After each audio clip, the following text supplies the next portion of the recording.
नमस्कार मंडळी, तुम्हा सर्वांचं या गणपती आपलेच आहेत या व्हिडिओच्या द्वितीय भागामध्ये सहर्ष स्वागत. मी प्राध्यापक डॉक्टर गजानन सीताराम देशमुख. गणपती ही जी काही आपली देवता मानली गेलेली प्रेरक व्यक्तिमत्व आहे तिच्याविषयी आपण चर्चा करीत होतो. तर प्रथम व्हिडिओ मी कुठे संपला तिथून आता मी सुरुवात करतो. तुम्ही आपल्या घरामध्ये असा एखादा पार्वती मातेचा फोटो पाहिला का, की ज्याला 4 हात आहेत? पाहिला का? नाही. बरं. कधी शिव आणि पार्वती सोबत आहेत आणि शिवाला 4 हात आहेत असा कधी एखादा फोटो पाहिला आपल्याकडं? नाही.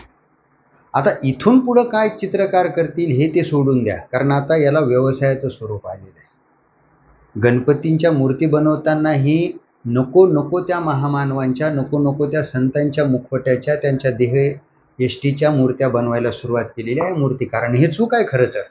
गणपती याला स्वतःची ही जी देवता आहे, ही जी व्यक्तिमत्व आहे, ज्यांना की आपण देवता मानतो, त्यांची देहयष्टी बाजूला सोडून देता आणि कुण्यातरी महामानवांचे, संतांच्या देहयष्टी बसवता. हे खरं तर त्या संतांचा पण अपमान आहे आणि गणपतीला हे आवडणारं नाही. हा मुद्दा या मूर्तिकारांनी, चित्रकारांनी ध्यानात घ्यायला हवा. मला तुमचा मुद्दा इकडे आकर्षित करायचा आहे, तुमचं लक्ष, की बाबा रे, आपल्या घरामध्ये एकही शिव पार्वतींचा असा फोटो नाहीये की ज्याच्यामध्ये शिवाला 4 हात आहेत किंवा पार्वती मातेला 4 हात आहेत. मग तेव्हाच आपण असा प्रतिप्रश्न करू नये का, की जर शिव आणि पार्वती किंवा त्यांचे आणखीन एक दुसरं जे अपत्य आहे म्हणजे गणपतीचे बंधू आहेत कार्तिक, यांनाही, या कार्तिकींनाही 2च हात आहेत, आईवडिलांनाही 2 हात आहेत. मग गणपतीलाच नेमके 4 हात का दाखवता बाबा तुम्ही? असा जन्म गणपतीचा मान्य आहे का आपल्याला? तर अजिबात नाही. ज्यांचे आई वडील मानवी स्वरूपात आहेत, मुद्दा नीट लक्षात ठेवा, अगदी मानवी स्वरूपात आहेत, त्यांचं अपत्य जे त्यांना पुत्र मानतात हे शिव आणि पार्वती, त्यांच्या मुलाला मात्र तुम्ही 4-4 हात दाखवतात. येथेच आपल्याला या गोष्टीतली असत्यता कळते की गणपतीचं स्वरूप तसं नाहीच आहे. ओके, बरं. आता पुढील मुद्दा मला एक तुम्हाला न्यायचा आहे. जसं मी तुम्हाला म्हणलं होतो, गणांचा अधिपती, गणांचा पती म्हणजे गणपती, गणेश. ओके, हे नावं तुम्हाला सगळ्यांना माहीत आहेत. आता मी फक्त काही काही गोष्टींना पटपट ब्रशअप करून पुढे चालतो. आता मुद्दा लक्षात ठेवा की तुम्ही जरा ग्रामीण भागामध्ये आई वडिलांशी, आजी आजोबांशी मित्रांनो कृपा करून चर्चा करत जा. आपलं कोणतंही मत हे मोबाईल टेक्नॉलॉजी, अमुक आणि तमुक आणि दुसरे लोक काय म्हणतात याच्यावर बनवू नका. आपल्या घरात ज्ञान भांडार आहे.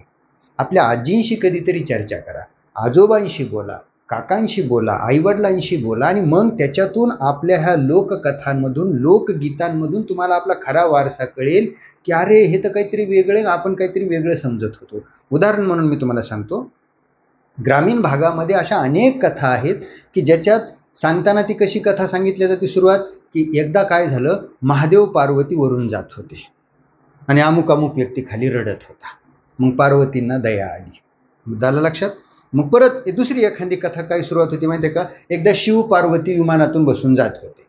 आता विमान हा शब्द इथं सोडून द्या, तो त्यांच्या मनातल्या कल्पनेतून त्यांनी तो टाकलेला शब्द आहे. पण त्याच्यातलं एक वाक्य जे आले ते लक्षात ठेवा, की एकदा शिव पार्वती असेच जात होते आणि त्यांना मग एक अशी गरीब, असहाय्य महिला म्हणा, एखादा पुरुष म्हणा दिसले आणि मग पार्वती मातेना दया आली की आपण त्याला मदत करूया. आता ह्या गोष्टी सोडून द्या, पण याचा व्यंगार्थ तुमच्या लक्षात आला का?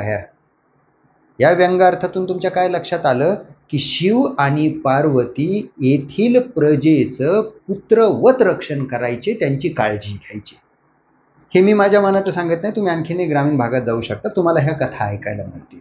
मग शिव पार्वती जर आपल्या ह्या प्रजेचं, ज्यांना आपण गण म्हणायचो, त्यांचं अगदी घरच्या कुटुंबातल्या सारखी त्यांची काळजी घेतली जायची, त्यांचं पालन केलं जायचं. तर मग राहतो त्यांचा जो प्रमुख आहे, ज्यांना आपण गणपती, गणेश या नावानं संबोधलेला आहे, तो तर त्यांचा पुत्रच मानला गेला ना. मग त्याचं हे नको ते अवैज्ञानिक रूप आपल्या पुढे कसं आलं? आता एक उदाहरण म्हणून तुम्हाला मी देतो, एक सबळ पुरावा. तुम्ही जर तामिळनाडूमध्ये कुथनूर पासून काही अंतरावर तिलतर्पणपुरी जवळ एक मंदिर आहे. आलं लक्षात? तामिळनाडूमध्ये कुथनूर पासून तिलतर्पणपुरी जवळ एक मंदिर आहे. त्याला आदिविनायकाचं मंदिर असं म्हटलं जाते. आदिविनायक.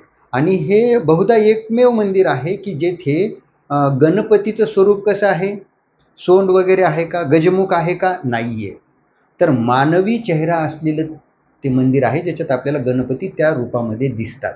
अगदी मानवी रूपाचा चेहरा म्हणा, 2 हात म्हणा वगैरे. हे आता तुम्ही म्हणता सर ते खरोखर गणपतीचीच मूर्ती आहे का, हे कशावरून? बरं, एका क्षणासाठी चर्चेसाठी मी तुमचा मुद्दाही मान्य करतो की बाबा रे ती गणपतीची मूर्ती नाही, असं आपण गृहीत धरू. तुमचा मुद्दा, तुमचा मान राखला मी.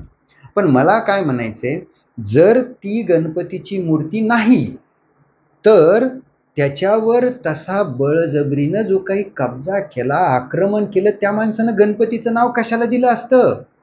कारण गणपतीला आपण कशा पद्धतीनं लोकांपुढे आणलेलं आहे समोर, तर समोर आणलेले गजमुख, 4 हात, आणि या मूर्तीला तर गजमुखच नाही, त्यांनी दुसऱ्या एखाद्या देवतेचं नाव दिलं असतं ना. याचा अर्थ तोपर्यंत त्या मंदिराला आदिविनायकाचं मंदिर म्हणेपर्यंत गजमुख हे रूप सर्वमान्य झालेलं नसावं. तुम्ही कधीतरी इकडल्या बाजूने विचार करायला लागा ना, की तोपर्यंत गणपती हे मानवी शरीरातलेच लोकांना मान्य होते, म्हणून ते आदिविनायकाचं मंदिर आजही आपल्यासाठी उपलब्ध आहे. तुम्ही जाऊन थोडी चिकित्सा करा. आलं लक्षात?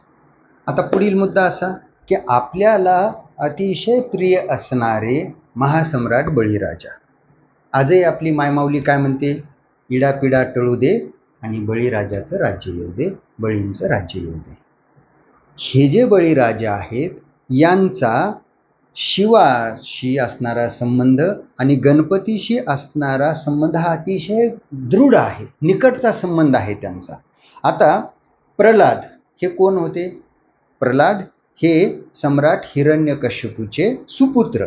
तर या महासम्राट बळीराजांचे ते आजोबा कोण? प्रल्हाद. ओके. तर या प्रल्हादांचे जे पुत्र आहेत निकुंभ, तर हे निकुंभ आणि गणपती एकच होत असे प्राचीन ग्रंथ आपल्याला सांगतात. तर यावरून आपला म्हणजे बळीवंशीय म्हणा, मूलनिवासी म्हणा, येथील बहुजनांचा म्हणा, शिवाशी आणि गणपतीशी असणारा संबंध आपल्या अगदी सरळ सरळ लक्षात येतो. बरं, आता हे बळीराजांचे जे पुत्र आहेत बाण, अनेक ग्रंथांमध्ये त्यांना बाणासूर असाही उल्लेख येतो त्यांचा, तेही अत्यंत शिवभक्त होते. आता एक कथा आपल्याला माहीतच आहे की बाणांना शंकराने अनेक वर दिले. बरं, आता या कथेचा एक फक्त व्यंगार्थ तुम्ही असा लक्षात घ्या की त्यामध्ये त्यांना जे काही वर त्यांनी दिलेत ना, त्यामध्ये एक वर असा मागितला बाणांनी की प्रमाथ गणवंशांमध्ये त्यांचं स्थान प्रथम असेल.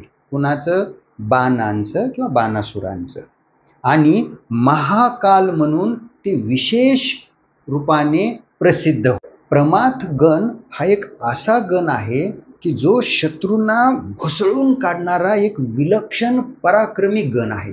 आणि त्या गणामध्ये प्रथम होण्याचा वर बाणांनी मागितला. याचा अप्रत्यक्ष अर्थ तुमच्या लक्षात आला का? बाण येथे गणपती पद घेऊन बसलेले आहेत. आणि महाकाल हे शंकराचं एक विशेष रूप आहे.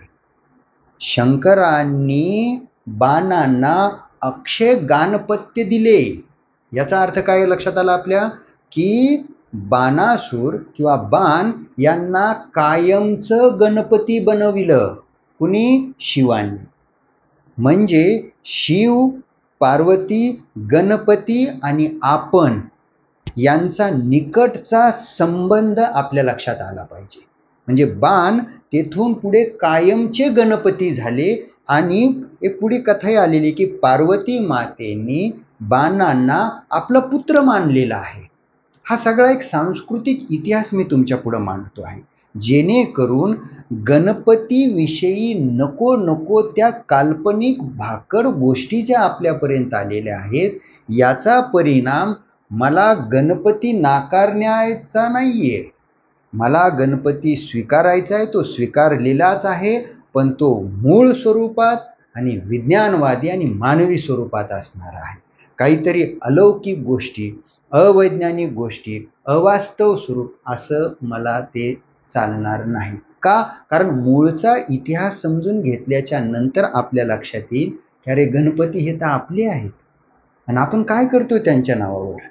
तर म्हणून मित्रांनो, व्हिडिओ हाही बराच मोठा होतो. तिसऱ्या भागामध्ये मी उर्वरित माहिती आणखीन देत राहील. आपण सर्वांना विनंती आहे की ही माहिती आपल्या परिचितातील लोकांना, आपल्या प्रियजनांना, आपल्या नातेवाईकांना प्लीज फॉरवर्ड करा. त्यांनाही थोडं कळू द्या. आणि तुम्हाला थोडं जरी वाटलं की देशमुख सर हा मुद्दा थोडासा मला कळाला नाही, कृपा करून तुम्ही याच्यावर बोला बरं. आलं का लक्षात? तुम्ही विचार करायला लागा मित्रांनो. कुणीतरी काहीतरी सांगतं ना आपण आपल्या आदर्श व्यक्तिमत्वांवर मानायला लागतो, असं चालणार नाही. आलं लक्षात? तर व्हिडिओ बराच मोठा होतोय. भेटूयात पुढील व्हिडिओमध्ये. सर्वांना विनंती आहे चॅनलला सबस्क्राईब करा जेणेकरून आणखीन लोकांपर्यंत आपली ही माहिती जाईल. ओके, थांबतो. धन्यवाद.